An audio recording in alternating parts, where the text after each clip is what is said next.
भाग गई हसीना और छोड़ गई देश को जलने के लिए। अब आर्मी करेगी बांग्लादेश में राज, आर्मी चलाएगी बांग्लादेश की सरकार।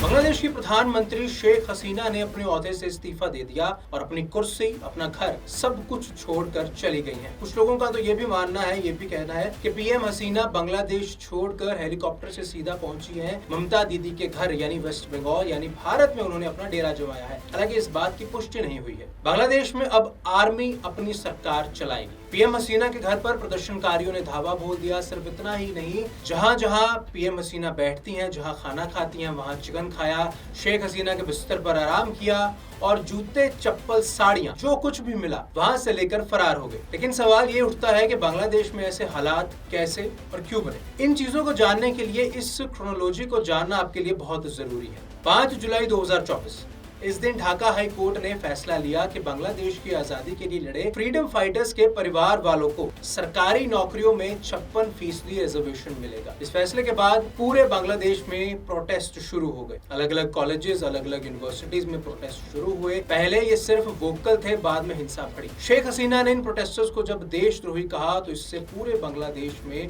वायलेंट प्रोटेस्ट शुरू हो गए। मांग उठने लगी कि इस फैसले को वापस लिया जाए, हिंसा ना भड़के। इसलिए 21 जुलाई को हाई कोर्ट ने भी शायद अपनी गलती मानी और अपने फैसले में बदलाव किया और रिजर्वेशन को कर दिया 56% से 7%। 4 अगस्त 2024 को हिंसा और बढ़ी, लोग सड़कों पर और निकले और पीएम शेख हसीना को हटाने की मांग उठी। इस दिन तकरीबन 100 से ज्यादा लोग मारे गए। मरने वालों में स्टूडेंट्स बहुत थे। 5 अगस्त को शेख हसीना ने बांग्लादेश छोड़ दिया है, अपने प्रधानमंत्री के ओहदे से इस्तीफा दिया और अब बांग्लादेश की आर्मी अंतरिम सरकार चलाएगी यानी अपनी सरकार बनाएगी। अब तक इस पूरे प्रोटेस्ट में 300 से ज्यादा मौतें हो चुकी हैं, 14 पुलिसकर्मी भी मारे गए हैं और $10 बिलियन की इकोनॉमी को नुकसान पहुंचा है। इसी के बीच राजधानी ढाका में 4 लाख लोग, बांग्लादेश की राजधानी ढाका में 4 लाख के लोग सड़कों पर हैं, जगह जगह तोड़फोड़ की जा रही है। भारत में स्थिति सही बनी रहे इसलिए भारत बांग्लादेश के बॉर्डर पर भी बीएसएफ ने सुरक्षा बढ़ा दी है। भाग गई हसीना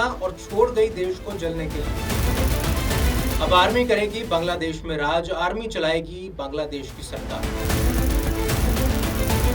बांग्लादेश की प्रधानमंत्री शेख हसीना ने अपने ओहदे से इस्तीफा दे दिया और अपनी कुर्सी, अपना घर, सब कुछ छोड़कर चली गई हैं। कुछ लोगों का तो ये भी मानना है, ये भी कहना है कि पीएम हसीना बांग्लादेश छोड़कर हेलीकॉप्टर से सीधा पहुंची हैं ममता दीदी के घर यानी वेस्ट बंगाल यानी भारत में उन्होंने अपना डेरा जमाया है। हालांकि इस बात की पुष्टि नहीं हुई है। बांग्लादेश में अब आर्मी अपनी सरकार चलाएगी। पीएम हसीना के घर पर प्रदर्शनकारियों ने धावा बोल दिया। सिर्फ इतना ही नहीं, जहां जहां पीएम हसीना बैठती हैं, जहां खाना खाती हैं, वहां चिकन खाया, शेख हसीना के बिस्तर पर आराम किया और जूते, चप्पल, साड़ियां, जो कुछ भी मिला वहां से लेकर फरार हो गए। लेकिन सवाल ये उठता है कि बांग्लादेश में ऐसे हालात कैसे और क्यों बने। इन चीजों को जानने के लिए इस क्रोनोलॉजी को जानना आपके लिए बहुत जरूरी है। 5 जुलाई 2024 इस दिन ढाका हाई कोर्ट ने फैसला लिया कि बांग्लादेश की आजादी के लिए लड़े फ्रीडम फाइटर्स के परिवार वालों को सरकारी नौकरियों में 56% रिजर्वेशन मिलेगा। इस फैसले के बाद पूरे बांग्लादेश में प्रोटेस्ट शुरू हो गए। अलग अलग कॉलेजेस, अलग अलग यूनिवर्सिटीज में प्रोटेस्ट शुरू हुए। पहले ये सिर्फ वोकल थे, बाद में हिंसा बढ़ी। शेख हसीना ने इन प्रोटेस्टर्स को जब देशद्रोही कहा तो इससे पूरे बांग्लादेश में